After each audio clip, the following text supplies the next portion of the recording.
Good afternoon everyone. आज हम पढ़ने जा रहे हैं की components of object oriented programming. ठीक है, ऑब्जेक्ट ओरिएंटेड प्रोग्रामिंग के क्या बेसिक कंसेप्ट्स होते हैं वो हम पढ़ेंगे। सबसे पहले इसमें आता है object, classes, inheritance, abstraction, encapsulation, polymorphism. ठीक है, क्लास क्या होता है? क्लास एक ब्लूप्रिंट होता है from which individual objects are created. ठीक है, it is a collection of object. ठीक है, ऑब्जेक्ट क्या होता है? सिंपल कोई भी ऑब्जेक्ट हो गया, जैसे कार हो गई, ठीक है, मोटरसाइकिल हो गया, ये हमारे क्या है? ऑब्जेक्ट्स। ठीक है, हम क्लास बनाते हैं, जैसे अब मैंने क्लास बनाई पर्सन। ठीक है, ऑब्जेक्ट क्या होता है? ऑब्जेक्ट एक रियल वर्ल्ड एंटिटी होती है। ठीक है, एक रियल वर्ल्ड एंटिटी होती है ऑब्जेक्ट। ठीक है, मैंने क्लास बनाई पर्सन। ठीक है, अब उसमें मैं ऑब्जेक्ट क्रिएट करूँगी। क्या कर सकती हूँ? राम, श्याम, ये सारे क्या हैं? ऑब्जेक्ट्स। ठीक है, ये कलेक्शन है इन ऑब्जेक्ट्स का, दैट इज़ कॉल्ड क्लास। ठीक है, it is a collection of objects, it is a passive identity. ये एक पैसिव आइडेंटिटी होती है।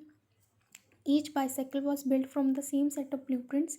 ठीक है, अगर मैंने बाईसाइकिल की कोई क्लास बनाई है तो सारे बाईसाइकिल की जो टाइप्स हैं वो क्या होंगे? ऑब्जेक्ट्स। वो उनको कलेक्ट करके एक क्लास बनाएंगे, बाईसाइकिल क्लास, और उसमें हर एक में सेम सेम थोड़े बहुत फीचर्स मिलते होंगे। ठीक है, अब इसमें नेक्स्ट जो फीचर है वो है हमारा इनहेरिटेंस का। इनहेरिटेंस क्या होता है?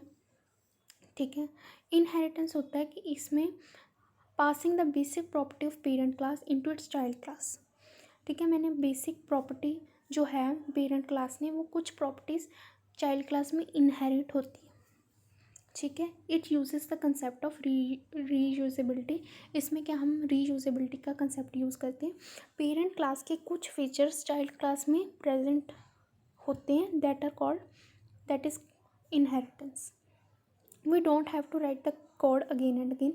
मुझे कोड को दोबारा लिखने की ज़रूरत नहीं है। पहले मैं पेरेंट क्लास में लिखा, फिर मैं बेस क्लास में लिखूँ, मुझे लिखने की ज़रूरत नहीं है। मैं उसको यूज़ कर दूँगी। मैं पेरेंट क्लास, उसे पेरेंट क्लास बना दूँगी, उसे बेस क्लास बना दूँगी। जो बेस क्लास होगी उसमें पेरेंट क्लास के सारे फीचर्स इनहेरिट हो जाएंगे। ठीक है, तो मुझे उस कोड को अगेन एंड अगेन लिखने की ज़रूरत नहीं होगी। वी कैन सिंपली इनहेरिट, मैं पेरेंट क्लास को इनहेरिट कर लूँगी। ठीक है, जैसे यहाँ पे बाईसाइकिल है, उसमें mountain bike, road bike, tandem bike, bicycle के जो फीचर्स हैं वो सारे के सारे इन दोनों क्लासेस में, तीनों क्लासेस में प्रेजेंट होंगे। तो मैं बाईसाइकिल को क्या बना दूँगी? पेरेंट क्लास, और इनको बना दूँगी चाइल्ड क्लासेस। ठीक है, फिर आती है एब्स्ट्रैक्शन। एब्स्ट्रैक्शन जो है वो बेसिक डेफिनेशन क्या है एब्स्ट्रैक्शन की, कि ये हमें relevant information without going in background details. ये हमें जो इम्पोर्टेंट इन्फॉर्मेशन बस वही बताती है, ज़्यादा डीप में नहीं जाती, ज़्यादा हिडन डिटेल्स को अनरिवील नहीं करती। ये बस हमें थोड़ी थोड़ी ऊपर की इन्फॉर्मेशन जो हमें हमारे लिए रिक्वायर्ड है वो ही बताती है। Abstraction is a force that hide private implementation details behind public interfaces. जैसे मैंने विड्रॉ करने हैं मनी एटीएम मशीन, तो एक गुड एग्जांपल है। मैंने मशीन से एटीएम मशीन से विड्रॉ करने मनी, तो मैं पासवर्ड थोड़ा ना अपना रिवील करूँगी, मैं पासवर्ड नहीं रिवील करूँगी। ठीक है, तो मैं वो वाली इंफॉर्मेशन को हाइड कर दूँगी, दैट इज़ एब्स्ट्रैक्शन। ठीक है, और ये ऐसा इस कंसेप्ट में भी होता है। जावा में हम एब्स्ट्रैक्ट क्लास बना सकते हैं, क्लास को एब्स्ट्रैक्ट नेम दे सकते हैं। जब मैंने एब्स्ट्रैक्ट क्लास बना दी तो उसमें मैं कुछ फीचर्स फंक्शंस ऐसे होंगे जिनको इम्प्लीमेंट नहीं करूँगी, बस उनके नेम लिख दूँगी, उसकी सारी इम्प्लीमेंटेशन नहीं करूँगी। ठीक है, उसमें कुछ मेथड्स ऐसे होंगे, फंक्शंस ऐसे होंगे जिनको मैं एब्स्ट्रैक्ट कहूँगी और जिसको मैं इम्प्लीमेंट नहीं करूँगी। ठीक है, फिर आता है एनकैप्सुलेशन। एनकैप्सुलेशन क्या होता है? Wrapping up of data into single unit or module. जब मैं अपने डाटा को, देखो क्लास बना के मैं एनकैप्सुलेशन ही तो कर रही हूँ, क्लास बना लेती हूँ, सारा डाटा उसमें ब्लॉक में रैप करके रख दिया मैंने, ताकि कोई बाहर का आके उसको यूज़ ना कर सके, करप्ट ना कर सके। तो मैं उसको क्या कर देती हूँ, डाटा को एनकैप्सुलेट कर देती हूँ। ठीक है। A class wraps member variables and member functions all under single unit. For example, a capsule, it consists of several medicines. ठीक है। अब मैं एक कैप्सूल होता है,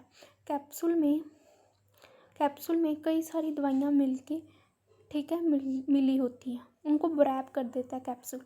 ठीक है। तो ये क्या है, इनकैप्सुलेशन का एग्जाम्पल है। ठीक है। कितने सारे फंक्शंस, कितने सारी चीज़ों को मिला के एक ब्लॉक में डाल दिया, दैट इज एनकैप्सुलेशन। देन आता पॉलीमॉर्फिज्म। पॉलीमॉर्फिज्म दो वर्ड से बना है, एक होता है मैनी, एक होता है फॉर्म्स।